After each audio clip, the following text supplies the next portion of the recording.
क्या आपने कभी खुद से पूछा है, मैं हर समय चिंता में क्यों रहता हूं? सुबह आंख खुलती है और मन बोझिल होता है। रात को सोते वक्त भी मन में सवाल होते हैं। कल क्या होगा? अगर सब कुछ बिगड़ गया तो? पर क्या इन सवालों से कुछ बदलता है? नहीं। फिर भी हम में से हर कोई हर दिन चिंता में जलता है। आज मैं आपको एक ऐसी कथा सुनाऊंगा जो आपकी सोच बदल देगी, मन को मुक्त करेगी और जीवन को शांत। यह कथा है श्री कृष्ण के उस रहस्य की जो चिंता को खत्म करने का अमोघ उपाय है। एक गांव में एक युवक रहता था। नाम था रघु। ईमानदार था, मेहनती था, लेकिन एक रोग उसे खा रहा था। चिंता, रात को सोता तो सपनों में डर, सुबह उठता तो भविष्य की फिक्र। रघु सोचता, अगर मेरा काम बिगड़ गया तो, अगर लोग मुझे नकार दें तो, अगर मैं असफल हो गया तो इन अग्र ने उसका आँच छीन लिया था।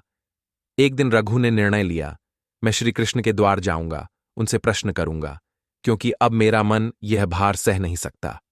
रघु पहुंचा वृंदावन। श्री कृष्ण के मंदिर में हृदय व्याकुल था, आंखें भीगी थीं। वह एकांत में बैठ गया और बोला, हे माधव, मेरी चिंता का अंत करो, मुझे समाधान दो। और तभी एक प्रकाश फैला और रघु के सामने प्रकट हुए। श्री कृष्ण मुरलीधर, शांत, मुस्कुराते हुए। रघु, क्यों इतना व्यथित है? रघु, प्रभु, मेरा मन डरता है, हर दिन चिंता करता हूं। भविष्य की असफलता की, अपमान की चिंता मन का रोग है। इसका कारण जान, तभी इसका उपचार होगा। श्री कृष्ण बोले, रघु, जब तू भविष्य के बारे में सोचता है या बीते कल को पकड़कर बैठा रहता है, तभी चिंता जन्म लेती है। जो बीत चुक वह लौटेगा नहीं, और जो आने वाला है वह तेरे वश में नहीं। तू केवल इस पल में जी सकता है, लेकिन तू इसे खो देता है। यही तेरी चिंता का मूल कारण है। वर्तमान में जी, क्योंकि जीवन केवल इसी क्षण में है। रघु प्रभु, लेकिन लोग मुझसे आगे निकल रहे हैं। मेरा मित्र समृद्ध हो गया, मेरे भाई की प्रतिष्ठा बढ़ रही है। मैं तुलना करता हूं और दुखी होता हूं। रघु, क्या फूल कभी एक दूसरे से तुलना कर कमल, गुलाब बनना चाहता है? क्या नहीं, क्योंकि हर एक का सौंदर्य अलग है। तुलना छोड़, तू जैसा है अनोखा है।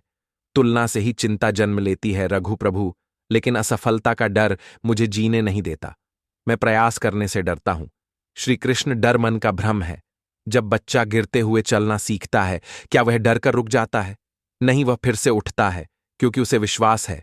रघु, असफलता कोई अंत नहीं, वह सीख है। हर गिरावट उठने का अवसर है। रघु प्रभु, मन बहुत बेचैन है, शांत नहीं रहता।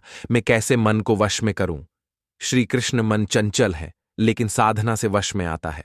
हर दिन कुछ क्षण मौन, अपनी सांस पर ध्यान दे, मन को देखने का अभ्यास कर, चिंता धुएं की तरह उड़ जाएगी। रघु अब समझ चुका था, उसने प्रण लिया। वह भविष्य की चिंता नहीं करेगा, तुलना नहीं करेगा, डर के आगे बढ़ेगा और हर दिन अपने मन को साधे। रघु, जब तू वर्तमान में जीता है, तब जीवन सरल हो जाता है। चिंता तेरे चरणों में झुकती है। सुनो श्रोताओं, यह केवल रघु की नहीं, हम सभी की कथा है। आज से प्रण लो, मैं चिंता नहीं करूंगा, मैं वर्तमान में जीऊंगा, तुलना नहीं करूंगा, डर से नहीं डरूंगी। श्री कृष्ण का ज्ञान तुम हमारे जीवन को प्रकाशमय करें। जय श्री कृष्ण। अगर आपको यह वीडियो पसंद आया हो तो कृपया इसे लाइक करें, हमारे चैनल को सब्सक्राइब करें, कमेंट में जय श्री कृष्ण लिखें और इसे अपने दोस्तों के साथ शेयर करना ना भूलें।